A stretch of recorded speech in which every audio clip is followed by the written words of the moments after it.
Okay live. जय हिंद दोस्तों, मैं नवीन शर्मा आप सभी का स्वागत करता हूं। आशा करता हूं आप सब एकदम अच्छे हैं, एकदम बेहतरीन हैं। एक बार सारे प्यारे दोस्त बताएंगे आप सब कैसे हैं। उम्मीद करेंगे बहुत अच्छे होंगे, बहुत शानदार होंगे, बहुत ज़बरदस्त होंगे। और दोस्त, हम लोग पहुंच चुके हैं आज आपका क्लासिकल डांस यानी कि शास्त्रीय नृत्य के पार्ट 2 पर। कल की चीज़ों के लिए एक बार थम्स अप करके मुझे बताएंगे कल की सारी चीज़ें आप लोगों को क्लियर हैं। किरण, करमवीर, अभिषेक, पुष्पेंद्र कुमार, वर्षा अत्री, देवेंद्र, दिनेश, परमपारस, तारा, रोहित, शिवम तिवारी, सत्यनारायण, पूजा जलोदिया, प्रबलाम।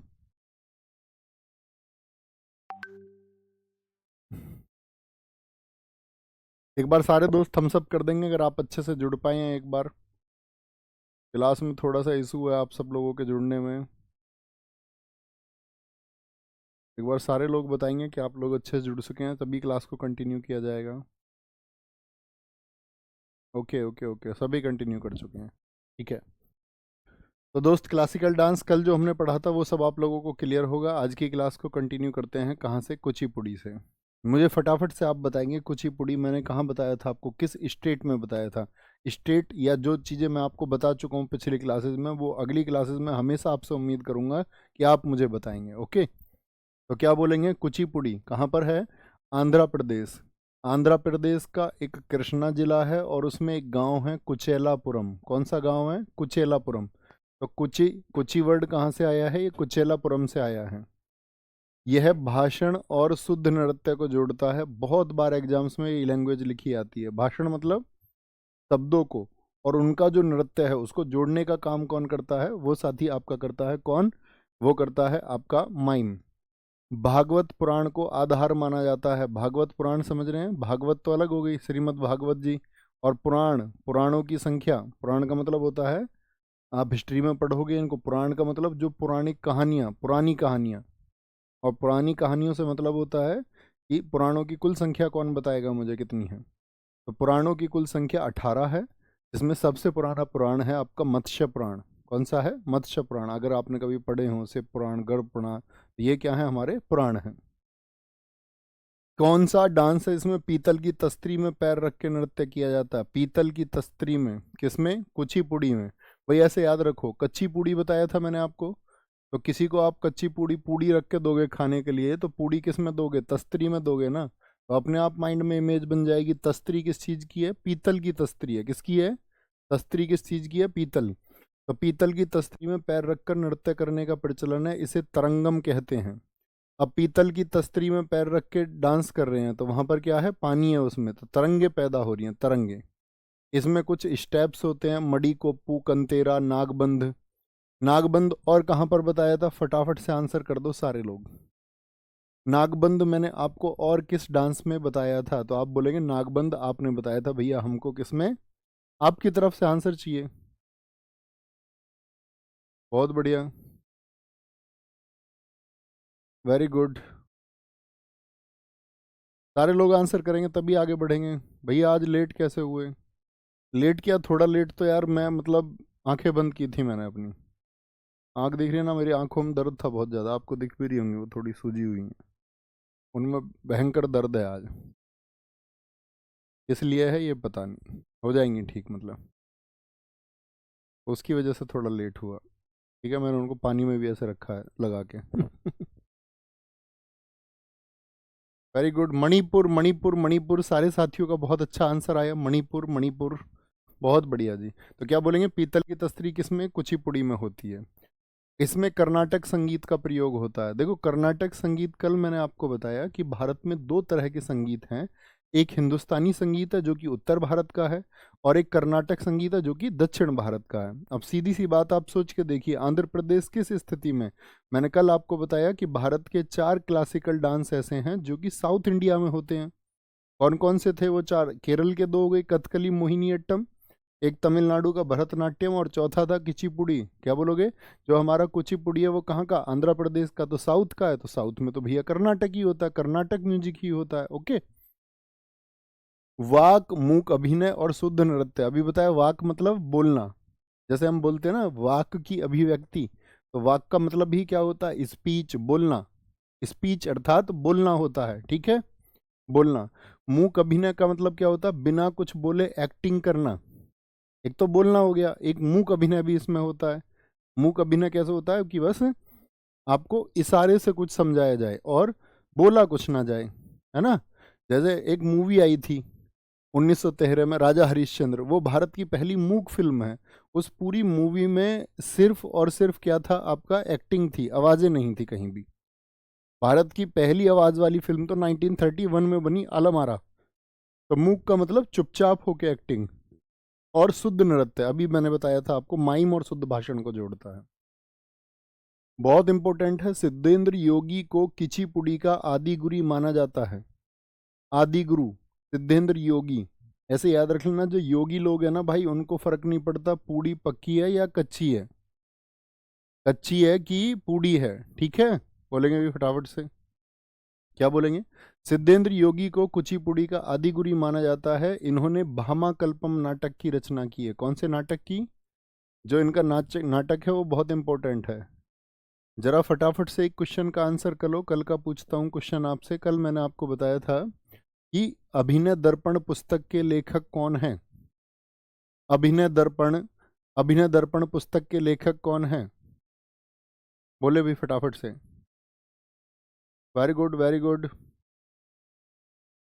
सर आज फिर छुट्टी ही कर देते। नहीं, थोड़ा पढ़ेंगे, कोई दिक्कत नहीं है। छुट्टी नहीं, छुट्टी नहीं दोस्त, है ना। छुट्टी वैसे ही 2 दिन होती है आपका रिवीजन के लिए, छुट्टी नहीं होंगी ऐसे अनयूजुअल। नर्तकों को भगवतालु कहा जाता है। अब देखो एग्जाम में क्वेश्चन कैसे आएगा, भगवतालु का संबंध किस नृत्य से है, ये आपसे पूछ लेगा। किसके नर्तक को भगवतालु कहा जाता है?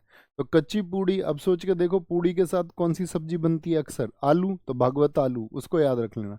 भागवत आलू, कौन सा? भागवत आलू होगा, ठीक है। अभी मैंने यहाँ पे एक चीज और पढ़ी थी कि भागवत इसका आधार है, तो भागवत जिसका आधार है और आलू, भागवत आलू।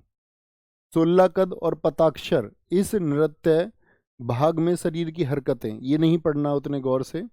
कुछ डांस में कलाबाजियां होती हैं, उसको बोलते हैं कावुत्तम। क्या बोलते हैं? कावुत्तम।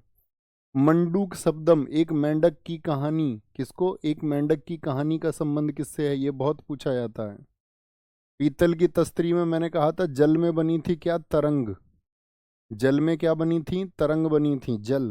तो पीतल की तस्तरी में रखना था जल। देखो यहाँ पर, पीतल की तस्तरी में पैर रख के नृत्य करते हैं, तो उससे क्या होती है? तरंग। अरे तरंग जानते हो या नहीं? थम्स अप करके बताओ। जल में जो तरंगे पैदा होती हैं, जल में जो तरंगे पैदा होती हैं, हाँ जी। तो जल में उसने चित्र देखा किसी का पानी में, चित्रम, तो जल चित्रम जल तरंगम। तो जल तरंगम, तस्त्री में पानी, ये सब किस में? कुचिपुड़ी में है, कुचिपुड़ी में है। तो क्या बोलेंगे? जल चित्र नृत्यम। इसमें कलाकार अपने पैर के अंगूठे से, जो पैर का अंगूठा है ना, वो आपको मेरे पैर का अंगूठा नहीं दिखेगा। पैर का अंगूठे से मतलब होता है कि पैर के अंगूठे से वो डिजाइन बनाते हैं। पैर के अंगूठे से क्या बनाते हैं? कुछ एक चित्र बनाते हैं, चित्र बनाते हैं। और उसी को क्या बोलते हैं? जल चित्र। क्या बोलते हैं? जल चित्र। सबने देखा है, बहुत सारे साथियों ने लिखा। अभिनय दर्पण के जो राइटर हैं वो नंदिकेश्वर हैं। बहुत शाबाश, वेरी गुड, वेरी गुड। पुरुष कलाकारों की पोशाक को बगलबंदी कहा जाता है, बगलबंदी कहा जाता है। बच्चे मैं आपको ये पहले ही बता चुका हूं राकेश भाई की किस सब्जेक्ट का कितना वेटेज रहेगा।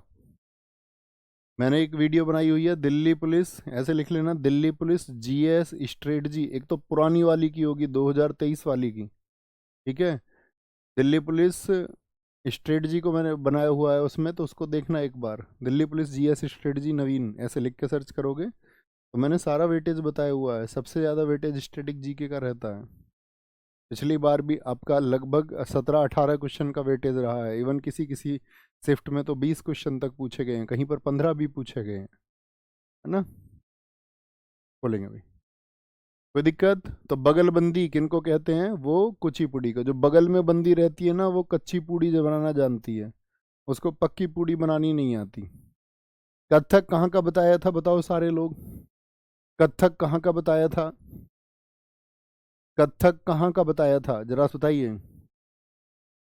अन्य नाम है नटवरी, कथाकारों का नृत्य। तो देखो कथा नाम आ गया ना इसमें, तो बहुत बार पूछा जाएगा कि एक तो कथकली में आता है कथा नाम, किस में आता है? कथकली में। तो वो भी कथाकारों का नृत्य है, उसका संबंध भी कथा से है। तो यहाँ पर भी कथकली यानी इसमें भी कथा सुनाई जाती हैं, और इसी डांस को बोलते हैं नटवरी।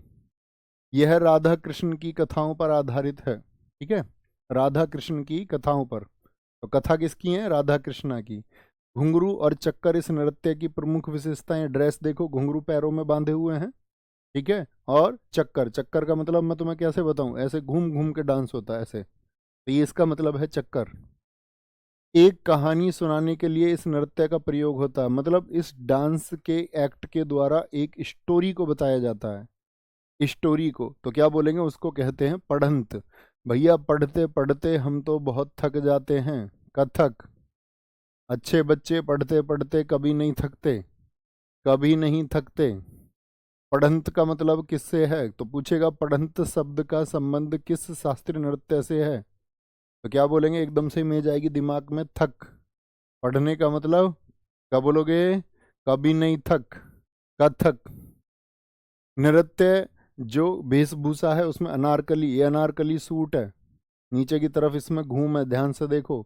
यह लंबी कमीज चूड़ीदार के साथ में होती है, ठीक है, ये इसका ड्रेस फॉर्मेट है। अच्छा, जब आप थक जाओगे कहीं जिंदगी में तो किस चीज की याद आएगी आपको? घर की याद आएगी भैया। एक तो बताया पढ़ते पढ़ते थकना, पढ़ंत शब्द। ऐसे ही क्या बोलोगे आपका, कि जब पढ़ते पढ़ते भैया किसकी याद आएगी? घर की याद आएगी, जब थक जाओगे, ठीक है, कहीं बाहर आप रहते हैं सोचिए, तो घर, तो जितने भी घराने हैं वो सब किससे संबंधित हैं? कथक से। देखो ध्यान से। सॉरी।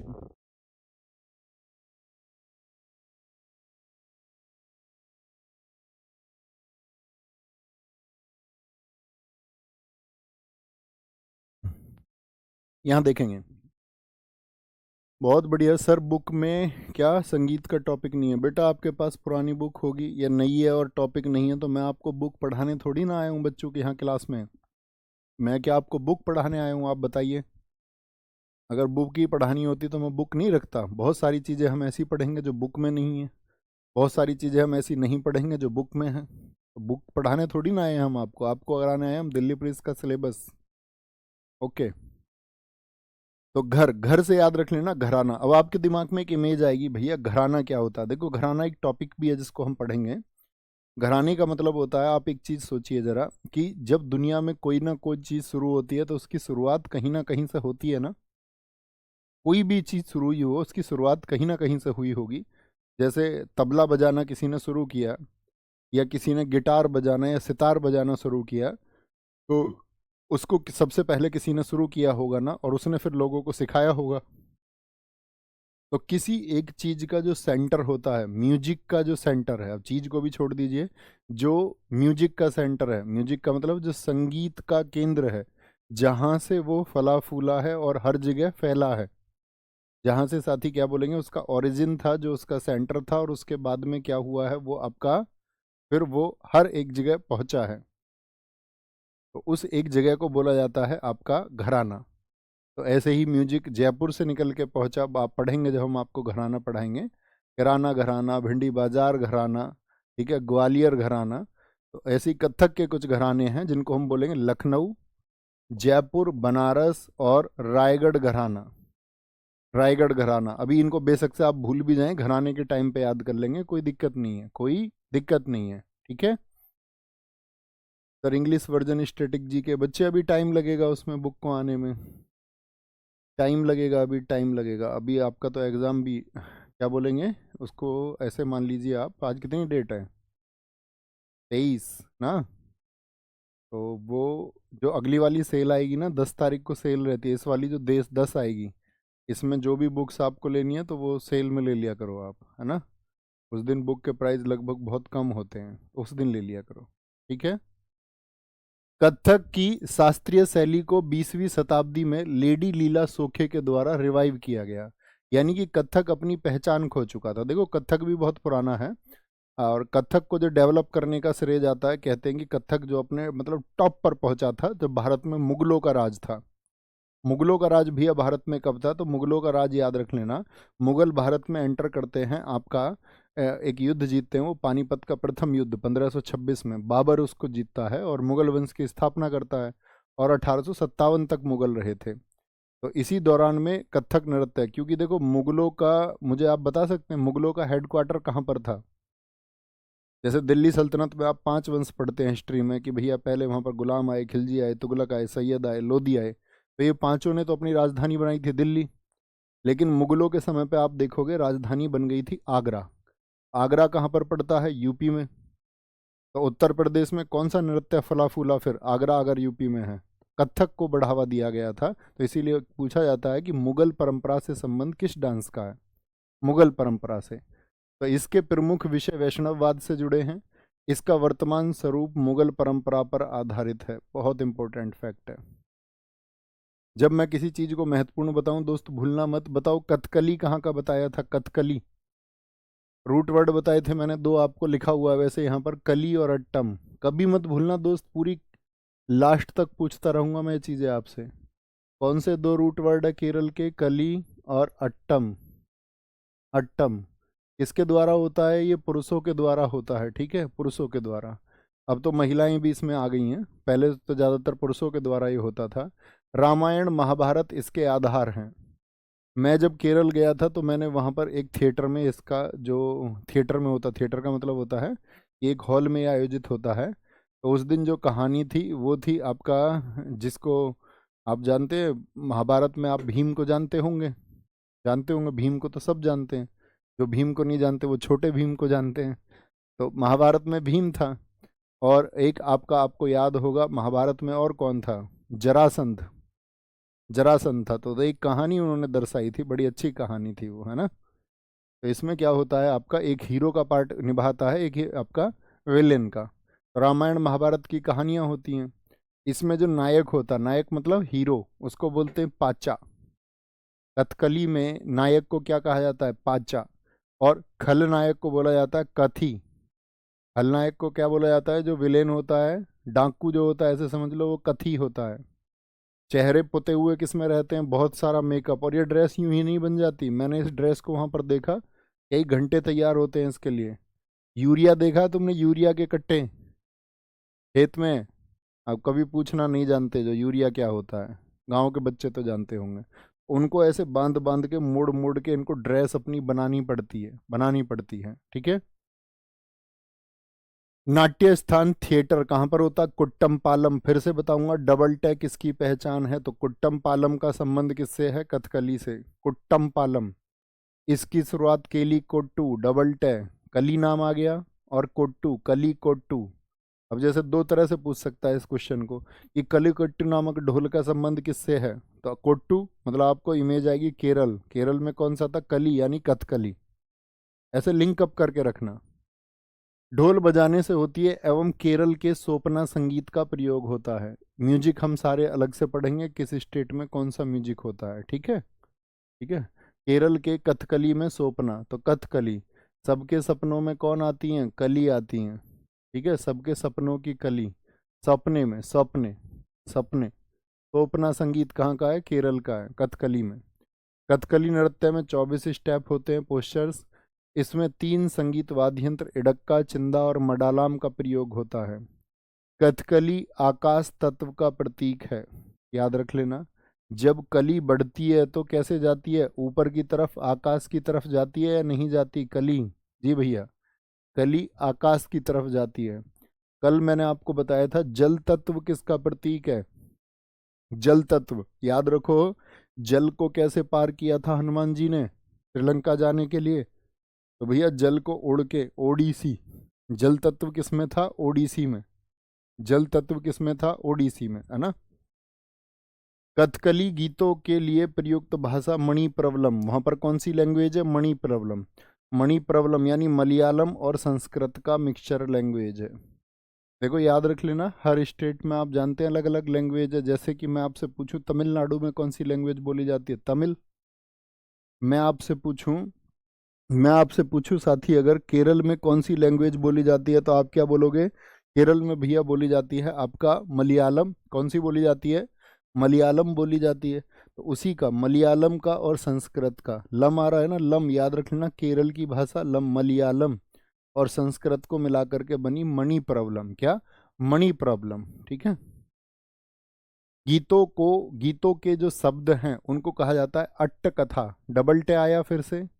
अरे थम्स अप करके बताओ, पहचान रहे हो? ये शब्द एग्जाम में आएंगे आपसे, बहुत पूछे जाते हैं। अट्ट कथा का संबंध किस नृत्य से? कहीं ना कहीं अट्ट कथा आपके लिए क्वेश्चन में प्रयोग होगा, तो क्या बोलोगे? एकदम से पहुंच जाना है केरल पे। केरल में फिर याद रख लेना है आपका कथकली या फिर मोहिनी अट्टम।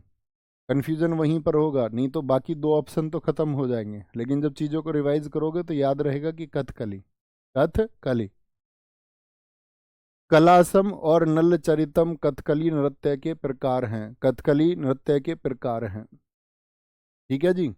यह ललित कला के 5 रूपों का एक सामंजस्यपूर्ण संयोजन है। इसमें एक तो लिटरेचर होता है, मतलब लिखित रूप साहित्य, म्यूजिक होता है इसमें जुड़ा हुआ। भाई इसकी कहानी तो लिखी जाएगी ना, जब इसकी कहानी लिखी जाएगी फिर इसमें म्यूजिक कौन सा होगा? सोपना म्यूजिक। पेंटिंग होती है कुछ, एक्टिंग होती है और डांस होता है। कुछ एक्ट करके दिखाना पड़ता है, डांस करना पड़ता है। तो 5 रूप का संयोजन होता है। तो कथकली कितने कितने नृत्यों का संयोजन है? 5 नृत्यों का संयोजन है। मैंने अभी बताया था दोस्त, इसमें मेकअप होता है चेहरे पर। तो बहुत बार पूछा जाएगा मेकअप कितनी तरह का होता है। पढ़ो इसको आराम से। 1 मिनट का समय देता हूँ मैं, थोड़ा बोर्ड से नज़र हटाता हूँ। आप एक बार इसको पढ़ें, सारे लोग पढ़ेंगे इसको, है ना? अच्छे से पढ़ के बताओ मुझे कि भैया कितने इसमें आपका कितने इसमें बताएंगे मुझे, मेकअप कितने प्रकार के makeup.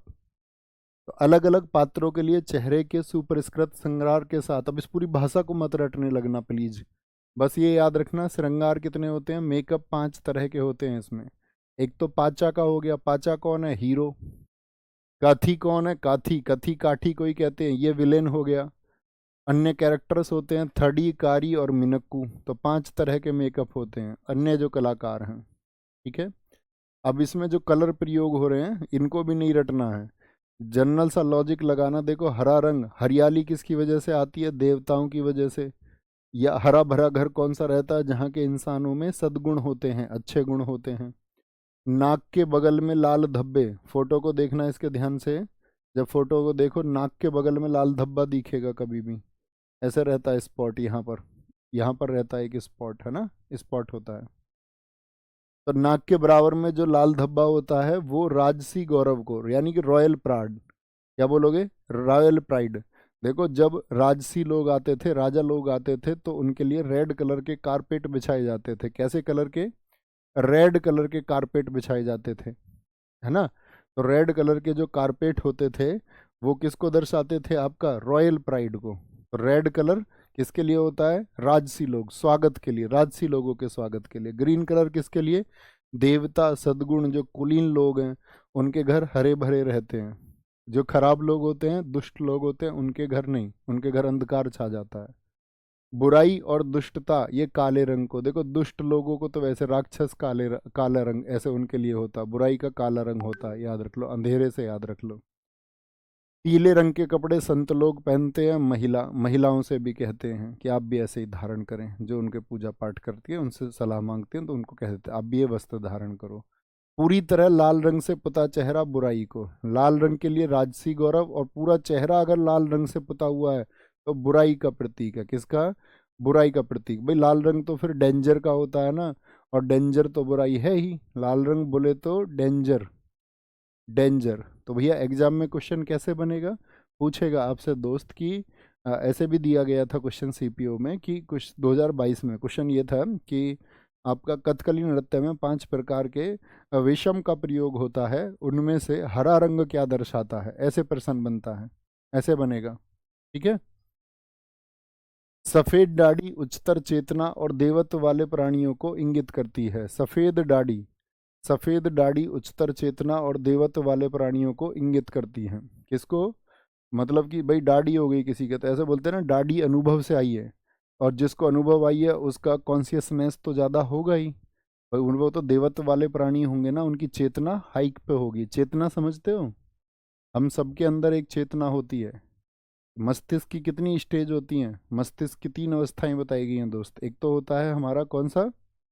Conscious mind. Conscious mind हम उसको बोलते हैं आपका कि जिसमें हमको सब कुछ ज्ञात है। जैसे आपको अपनी लाइफ का जो भी चीज़ याद है वो कॉन्शियस माइंड है। एक बार थम्सअप करें, ऐसी बहुत सारी चीज़ें होंगी ना जो आपको एग्जैक्ट याद होंगी, या आपके साथ कोई घटना हुई हो, जैसे आज ही आपने कुछ किया हो, या कल या परसों को आपने किसी को मैसेज किया था, या आप उनसे मिलने गए थे जब पहली बार अपने मामा जी के लड़के से, या आप अपने मामा के बच्चों के साथ में कैसे खेलते थे बचपन में, बुआ के बच्चों के साथ में, तो याद होगा आपको। तो वो जो हमको सबको एग्जैक्ट याद है वो, मतलब जो हमारी मेमोरी में, उसी को बोलते हैं कॉन्शियस माइंड, चेतना। एक होता है दोस्त आपका अनकॉन्शियस। अनकॉन्शियस होती है कोमा जैसी स्टेज जिसमें कुछ पता ही नहीं होता, टोटल मेमोरी लॉस। एक होता है सब कॉन्शियस, अर्ध चेतन। उस मन में बड़ी शक्ति है, अवचेतन मन की शक्ति बोलते हैं उसको। यानी कि कुछ चीज़ें ऐसी हैं जो हुई आपके साथ थी। जैसे आज आपका दिन, आज का अपना दिन सोचो, आज के दिन में जो जो हुआ वो तुम्हें याद होगा, हाँ या ना? आप कहेंगे हाँ याद होगा, ऑफ कोर्स। लेकिन मैं आपसे पूछूं 2022 में आपका 2022 में जितनी डेट आ जाए उतनी ही डेट सोच लीजिए, तब क्या हुआ था उस दिन तो नहीं याद होगा, लेकिन हुआ तो आपके साथ ही था। जैसे आज आपको याद है उस समय वो भी याद होगा, लेकिन आज वो आप उसे भूल चुके हैं। तो हम कभी भूलते नहीं हैं, माइंड कभी नहीं भूलता, वो विस्मृत हो जाती हैं चीज़ें। यानी कि अभी भी हमारे माइंड में है कहीं ना कहीं। और हमारे माइंड में वो चीज़ें भी रहती हैं साथ ही जिनकी हमने कभी ना कभी कल्पना की है। जैसे आप सोच रहे हो मैं कल को ये गाड़ी खरीदूंगा, या आप सोच रहे हैं कल को मैं इस तरह से सोशल सर्विस करूंगा, या आप अपना भविष्य देख रहे हो कल को मैं ऐसा हो जाऊंगा, तो इसकी कल्पना भी आपने की है, वो भी कहाँ पर, आपके कहाँ पर रहेगा? सब कॉन्शियस माइंड में। और यही चीज़ें कई बार नींद में या कैसे न कैसे रिफ्लेक्ट होती हैं। कभी ना कभी आपने उसको कभी सोचा है आप, लेकिन उसको आज भूल चुके हैं। आपने बचपन में भी तो कोई ख्वाब देखा होगा, जब आप 12 14 16 साल के रहे होंगे, कोई देखा होगा आपने कामयाब, तो उसको देखकर आपको लगा होगा कि यार मुझे भी बहुत कामयाब होना है। ये सब कॉन्शियस होता है। समझ पाए कॉन्शियस क्या है? एकदम क्लियर। अनकॉन्शियस क्या है? एकदम गायब। सब कॉन्शियस क्या है? था तो सब कुछ, लेकिन कॉन्शियस से कहाँ शिफ्ट हो गया? सब कॉन्शियस में, अब चेतन में। हमको याद नहीं है लेकिन हमारे मस्तिष्क को याद है। वही सपने में दिखता है कई बार। वो सपने में जो रिफ्लेक्शन होते हैं ना, ड्रीम का कारण ही यही होता है, सपने दिखाई देने का कारण। ऐसे लगता है ना ये क्या हो गया, ऐसा तो मुझे लगा कि ये तो नहीं होना चाहिए था, लेकिन आपने उसकी कभी ना कभी कल्पना की है और आप उसे भूल चुके हैं आज। सफेद दाढ़ी, ओके। मोहिनी अट्टम कहाँ का बताया था भैया? इसको अकेली महिला करती है। देखो, मोहिनी स्त्री और अट्टम नृत्य।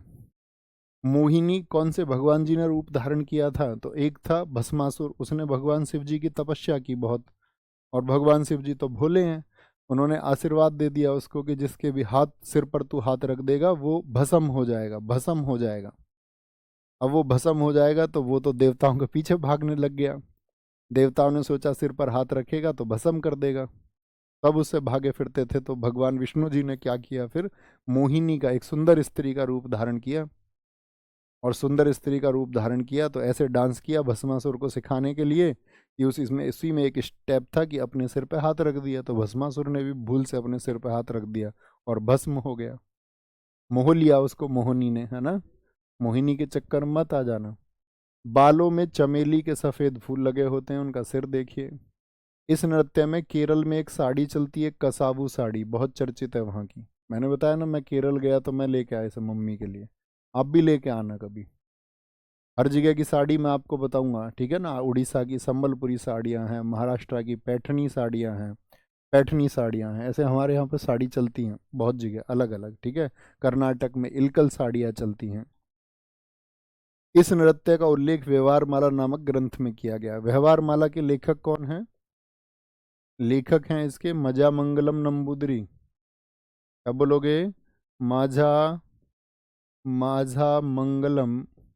माझा मंगलम भी याद रखोगे तब भी कोई दिक्कत नहीं है। नंबूदरी इसके कौन है साथी? राइटर हैं। इस नृत्य का उल्लेख हो गया, किसको दर्शा रहा है? मैंने बताया भगवान विष्णु ने किसका रूप धारण कर लिया था? स्त्री का। तो विष्णु के स्त्री रूप की कहानी है। उन्होंने भस्मासुर को अपने जादू में फंसा लिया था। हाँ जी, तो इसको बोलते हैं हम क्या, जादूगरनी का नृत्य, डांस ऑफ सोरसरस। जादूगरनी का नृत्य बोलते हैं क्योंकि अपने जादू में फंसा लिया, जादू में फंसा लिया। ठीक है। इसमें भी मणिप्रबलम भाषा का प्रयोग होता है क्योंकि ये भी केरल के हैं। अब मुझे बताओ, मणिप्रबलम, अगर आपने मेरी बातों को बहुत ध्यान से सुना था, तो मणिप्रबलम कौन सी दो भाषाओं से मिलकर बनी है? तो क्या बोलोगे? मणिप्रबलम, लम बोले तो मलयालम, और मलयालम में प्यारे बच्चे और दूसरी कौन सी लैंग्वेज है? तो भैया जी संस्कृत है। तो मलयालम और संस्कृत दोनों से मिलकर के बनी है। तेवी चियट्टम, अब देखो अट्टम आ गया। नगई नाटकम दस्य हदम, इस नृत्य के रूप हैं। किसके रूप हैं? इसके रूप हैं। मणिप्रबलम को मार्क करके रखना, पीछे नहीं बताया मैंने। भगवान विष्णु जी के बहुत पूछे जाते हैं। भगवान विष्णु जी ने भस्मासुर का वध किया था। मोहिनी रूप के लिए कौन सा नृत्य है? तो मोहिनी अट्टम है। सत्रिया, मैंने आपको बताया था सत्रिया सबसे पुराना है कि सबसे नया है? बताओ, सत्रिया सबसे पुराना है कि सबसे नया है? एक बार बोल दो सारे लोग, तो आप बोलोगे सत्रिया जो है भैया वो सबसे नया है। सबसे पुराना फिर मैंने आपको कौन सा बताया था? भरतनाट्यम बताया था, भरतनाट्यम। तो इसको 2000 में शामिल किया गया, 2000 में। 2000 में इसकी खोज कब हुई थी? मैंने बताया था 500 वर्ष पहले। तो 2000 से पहले हमारे शास्त्रीय नृत्य 7 थे, ये कौन सा बना? 8वां बना। 8वां क्लासिकल डांस बना। बताओ किस स्टेट का है सत्रिया? ये आपका काम है। चीज़ें आपको प्रोवाइड करने का काम मेरा है, लिंकअप कराने का काम मेरा है, रिवीजन आपका होना चाहिए, सिर्फ इतना प्रॉमिस चाहिए। एग्जाम तक हर रोज जो भी टिप्स देता रहो उनको फॉलो करते रहोगे। रिवीजन कब बोलूँगा तो बहुत अच्छे से करोगे। डेस्परेट कर देना, खुद को समर्पित कर देना, सिलेक्शन होगा श्योर, है ना? वो पक्का होगा, उसको कोई नहीं रोक सकता अगर आप मेहनती हैं तो। औरों से ज़्यादा मेहनती होना पड़ेगा। संस्थापक कौन है? श्रीमद शंकरदेव। एसएससी ने 100 बार पूछा है क्वेश्चन कम से कम अपने अलग अलग एग्जाम्स में। ठीक है। ये बहुत पूछा जाता है कितना पुराना है? 500 वर्ष। और भरतनाट्यम कितना पुराना था? 2000। सारे दोस्तों ने बताया भैया ये असम का है, असम का है। असम के वैष्णव मठों में ये विकसित हुआ है। सत्रिया को अंकिया नाट के प्रदर्शन के लिए लाया गया है। ठीक है। अंकिया नाट, इसको याद रख लेना। असम, असम में होता है अंकिया नाट। असम अंकित नाट गया किसके लिए? डांस के लिए। जब इस नृत्य को पुरुष करता है तो उसको बोलते हैं भांगी, और अगर स्त्री करती है तो स्त्री को बोलते हैं सीमांगी, सीमांगी। और एक यहाँ पर ऐसे मांगने वाला एक बैगर होता है, बैगर को बोलते हैं भोकोट। पुरुष भिक्षुओं द्वारा किया जाता है। तो भांगी, सीमांगी और भोकोट। ठीक है। तो क्या बोलेंगे आप लोग? आसाम भागी, सीमा, वो कोट, वो कोट पहन के भागी। आसाम असम का है। आसाम भांगी, कौन भागी? सीमा भागी। और कहाँ? वो कोट पहन के भागी। ऐसे याद रख लो, वो कोट याद रख लो यार, कौन सा कुछ बिगड़ जाएगा। भांगी, सीमांगी और साथ ही आपका भोकोट, कहाँ के? असम के। और असम में क्या होता है? सत्रिय। आसाम सत्र, आसाम शत्रु को देख लेंगे। इसमें बोर गीत संगीत का प्रयोग होता है। कहते आज शाम तो भाई बोर हो गए। आज शाम म्यूजिक जो हम पढ़ेंगे अभी, ये आगे भी आएगा, एक दो तीन बार और आएगा अभी आपके सामने बोर गीत। इसमें बोर गीत संगीत का प्रयोग होता है। और नृत्य का एक भाग होता है इसका बाहोना भाग। एक तो मैंने बताया भिक्षु जो बैगर करता है, बैगर। तो बैगर जो करता है वो तो है भोकोट। और साथ ही साथ में मैंने आपको बताया कि इसमें जो एक पार्ट होता है बाहोना, बाहोना किसके लिए है? वो कृष्ण जी की कहानियों पर है, बाहोना। तो क्या बोले? आज शाम तो यार बोर हो गए, किसी बहाने से बाहर ही घूमने चल रहो। किसी बहाने, बहाना याद रख लो, बहाने से बोर हो रहे हैं यार, बहाने से बाहर ही चल लो घूमने। माटी अखोरा रूप का संबंध क्षत्रिय नृत्य से है। इसका अर्थ होता माटी मतलब मिट्टी, और अखोरा मतलब अखाड़ा। पहलवानों का होता है ना अखाड़ा, अखाड़ा पहलवानों का। हाँ जी। तो माटी अखोरा रूप का संबंध क्षत्रिय से है, और इसका अर्थ मिट्टी पर व्यायाम करना है। अब एग्जाम में क्वेश्चन बहुत बार पूछा जाता, माटी अखोरा का संबंध किससे है? बोलो भी फटाफट से। बहुत बढ़िया, बहुत शानदार। सर आप घर चले जाएं, रात हो जाएगी, फिर रात को कार चलाने में प्रॉब्लम होगी। नहीं, इतनी दूर नहीं जाना, घर यहाँ से घर यहाँ से पास में ही है ना, ज़्यादा दूर नहीं जाना है। बाकी आप इसकी चिंता करते हैं तो थैंक यू, इसके लिए बहुत सारा धन्यवाद। बच्चों बस चीज़ों को पढ़ लेना, स्टैटिक मतलब चीज़ों को बार बार रिवाइज करना। मैं उम्मीद करूँगा मैं जो एफर्ट आपको बताता हूँ उतना ही एफर्ट आप भी लगाएंगे, कि हम अपने एक दूसरे के एफर्ट से चीज़ों को याद करते हुए आगे चलेंगे, है ना। हमने कहा था ये क्लासिकल डांस है, इसमें ट्रिक जैसी चीज़ें नहीं है, लेकिन फिर भी हमने बहुत सारी चीज़ों पर प्रयास किया है कि उनको लिंक अप कर पाएँ। कल जब क्लास होगी, कल हम शास्त्रीय नृत्य कलाकारों को पढ़ेंगे, वो एकदम से ट्रिकी क्लास होगी। तो अपना ख्याल रखें, ठीक है। कल एकदम फिट होके मिलते हैं और रिवीजन करके आप मिलना, ओके। नमस्ते, थैंक यू, टेक केयर, जय हिंद, जय भारत।